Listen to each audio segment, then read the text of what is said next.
అహో ఒక మనసుకు నేడే పుట్టిన రోజు,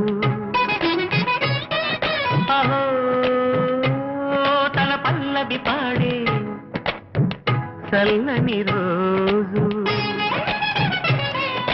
ఇదే ఇదే కుహు స్వరాల కానుక, మరో వసంత గీతిక జనించు రోజు.